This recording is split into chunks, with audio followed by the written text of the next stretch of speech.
Assalamualaikum warahmatullahi wabarakatuh.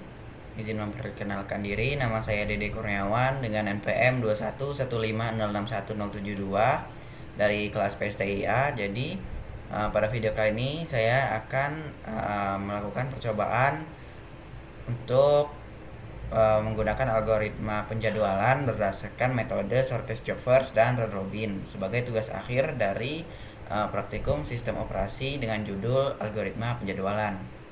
Nah, sebelum kita masuk ke dalam percobaannya, sebelumnya saya akan menjelaskan dulu apa itu shortest job first dan round robin.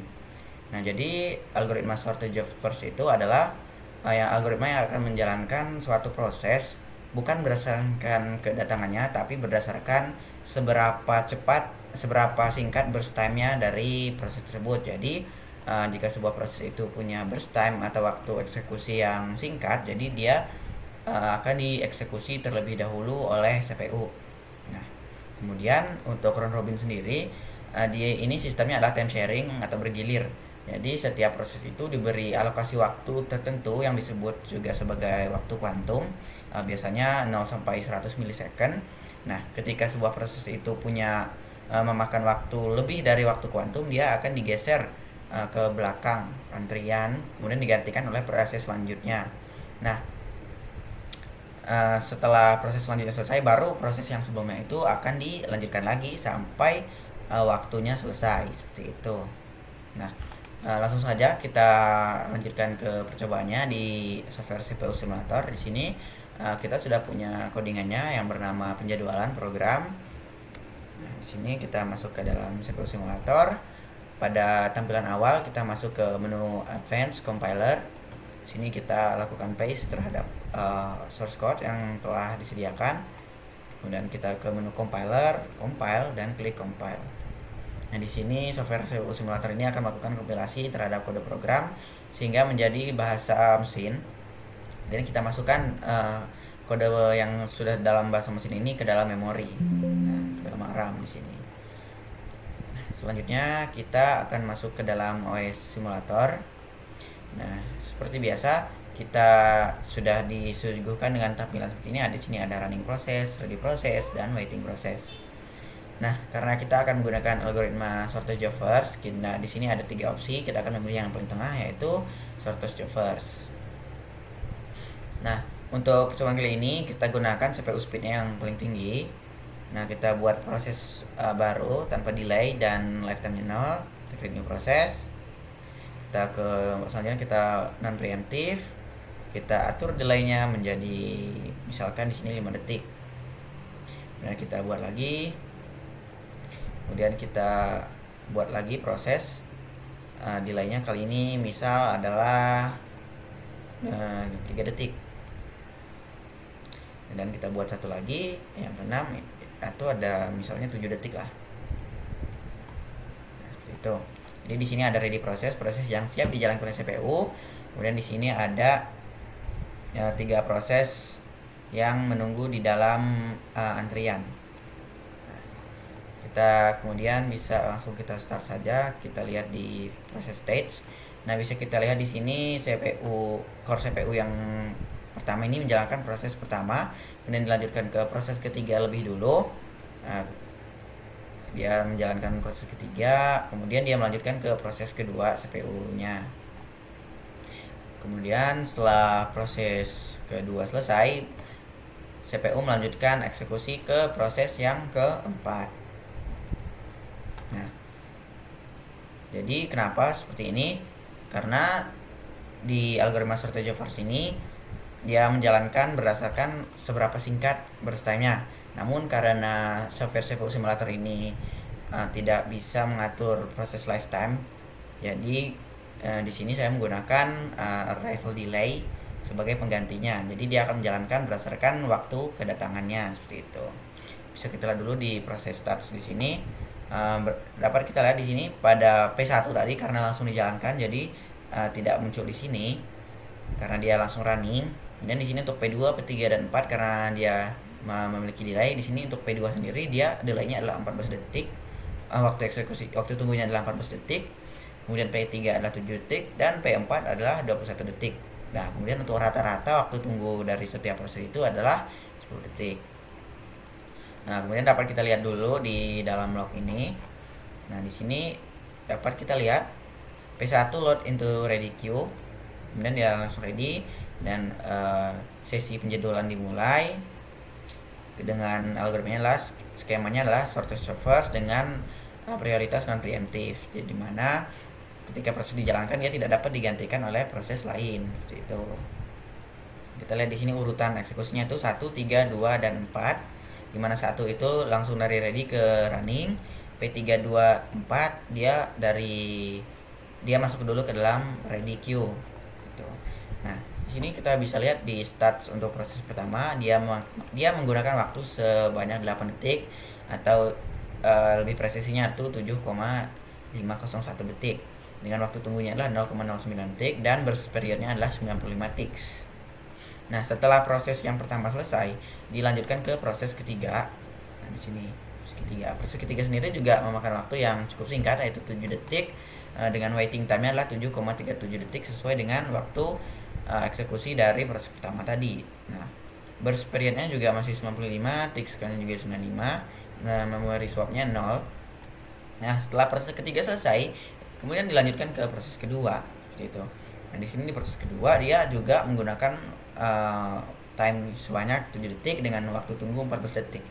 Nah, 14 detik ini didapatkan dari hasil akumulasi dari waktu eksekusi dari proses pertama dan proses kedua sehingga didapatkan adalah 14 detik. Nah, setelah proses kedua selesai, kemudian baru dilanjutkan ke proses yang keempat. Nah, di proses keempat ini waktu yang digunakan untuk eksekusi adalah 6 detik. Nah, dengan waktu tunggu adalah 21 detik. Itu hasil penjumlahan dari waktu eksekusi dari proses-proses sebelumnya sehingga didapatkanlah 21 detik. Nah, kenapa dia tidak urutan 1, 2, 3, 4 seperti itu, tapi kenapa dia 3 dulu, baru 2, baru 4? Nah, ini berdasarkan karena kita menggunakan algoritma shortest job first di mana yang paling singkat itu data dieksekusi lebih dulu. Nah, karena arrival delay-nya itu lebih singkat di yang ketiga, maka yang ke proses 3 dulu lah yang dieksekusi lebih dulu. Kemudian dilanjutkan ke yang kedua dan yang terakhir adalah proses keempat karena arrival delay-nya adalah 7 detik. Sedangkan proses kedua tadi arrival delay-nya kita atur menjadi 3 detik. Tuh. Nah, kemudian kita bisa melanjutkan ke yang algoritma selanjutnya itu round robin. Di sini kita pilih di scheduler di policies-nya itu round robin. Nah, kemudian untuk round robin time slice-nya atau quantum time-nya kita atur di sini misal 2 detik gitu. Kita modenya adalah preemptive. Kemudian untuk di sini proses lifetime-nya misal kita atur menjadi 2 detik.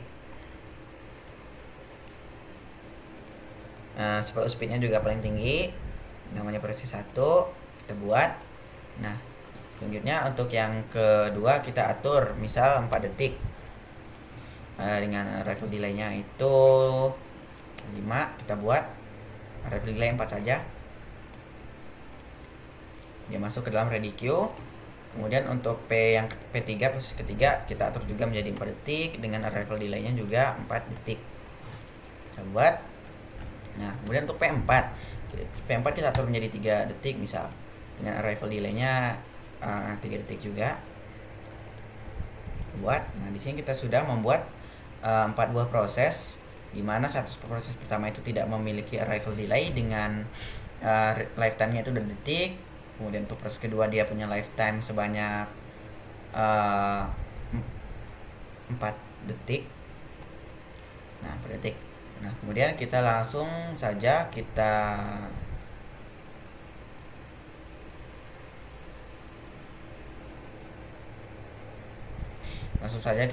running. Kita bisa lihat di proses stage. Nah, di sini dia menjalankan proses 4, kemudian kedua. Nah, 4-nya digeser ke belakang karena dia ada waktunya dan dia 4-nya dieksekusi lagi, kemudian yang ketiga, kemudian dilanjutkan yang kedua. Nah, kemudian eksekusinya selesai. Seperti itu. Kita bisa lihat dulu di view process stage. Nah, di sini kita bisa lihat nih, waktu tunggunya adalah rata-rata yaitu 3 kebanyakan itu waktu tunggunya adalah 3 detik. Di sini P1-nya 3, P2 3, P2 3 detik, P3 3 detik, dan P4 3 detik juga. Ini karena kita tadi sudah mengatur waktu untuk quantum time-nya adalah 2 detik seperti itu. Kemudian untuk waktu eksekusinya biasanya juga 1 detik. Jadi total waktu tunggunya ini 3 detik seperti itu. Dengan average waiting prosesnya adalah 5 detik.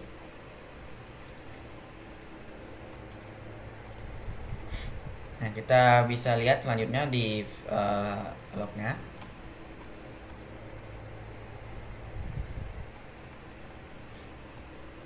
Nah, ini kita CPU-nya prosesnya membuat sebuah sesi scheduler yang baru dengan skemanya lah round robin dengan prioritasnya adalah preemptive. Nah, kita bisa lihat di sini di P1 dia dari ready langsung di running karena tidak ada delaynya tadi. Kemudian dilanjutkan ke 4 dulu karena tadi kita atur delaynya paling singkat yaitu 3 detik. Nah, kemudian dilanjutkan kedua dan yang ketiga karena dia masing-masing delaynya adalah 4 detik seperti itu. Jadi dia 1 dilanjutkan ke 4, kemudian kedua dan yang ketiga. Nah, 1 dari running ke ready, kemudian P4-nya pun dijalankan begitu. Dari ready ke running. Kemudian dari 4 ke 2, ke 3 dan ke 1 sampai proses ke-1 di kill oleh CPU. Nah, kita lihat di sini pada status untuk proses pertama waktu yang digunakan adalah 9 detik dengan waktu tunggu rata-ratanya adalah 3 detik. Nah, dan untuk burst periodnya itu adalah 10 ticks. Dengan ticks count-nya adalah 20. Dan untuk P4 langsung dijalankan ke ready queue. Langsung di running oleh CPU. Nah, di sini waktu waiting time-nya juga 3 detik. Dengan waktu yang waktu eksekusinya adalah 8 detik dengan burst periodnya adalah 15 ticks dan ticks count-nya adalah 31. Nah, kemudian dilanjutkan ke P2 dari ready ke running, kemudian P2 dari running ke ready lagi, kemudian dari P3 itu dari ready ke running, kemudian P3 di kill. Nah, kemudian dilanjutkan untuk ke proses ketiga eksekusinya dari 1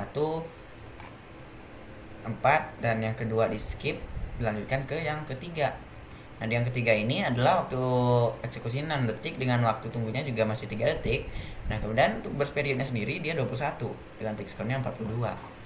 Nah, kemudian untuk proses kedua di kill, proses ketiga dilanjutkan ke proses kedua di mana waktu eksekusinya 10 detik dan waiting time-nya 3 detik dengan burst period 16 dan tick count-nya 50.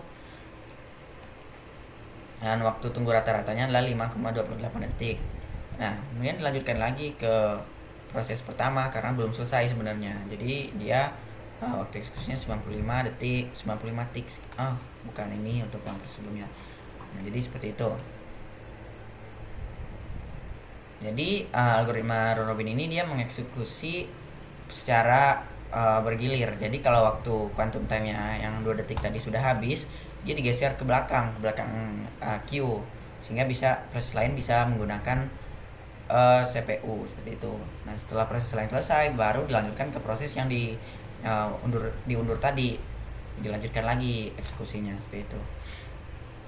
Nah, jadi kesimpulan dari percobaan kali ini adalah bahwa algoritma shortage of first ini bisa menjalankan proses itu berdasarkan waktu burst time-nya, yaitu seberapa singkat sih waktu yang digunakan untuk mengeksekusi proses ini. Nah, namun untuk di OS simulator ini sendiri dia entah kenapa dia tidak bisa mengatur proses lifetime untuk algoritma shortest job first ini. Jadi ketika kita mengatur proses lifetime dia tidak berpengaruh terhadap burst time ketika dieksekusi seperti itu. Nah, sedangkan untuk yang round robin sendiri dia akan menjalankan proses secara bergantian berdasarkan waktu kuantum yang seperti yang sudah saya jelaskan tadi. Nah, pada yang round robin ini proses lifetime ini berpengaruh, tidak seperti pada shortest job first algoritma shortest job first tadi. Nah, sekian yang dapat saya sampaikan. Wassalamualaikum warahmatullahi wabarakatuh.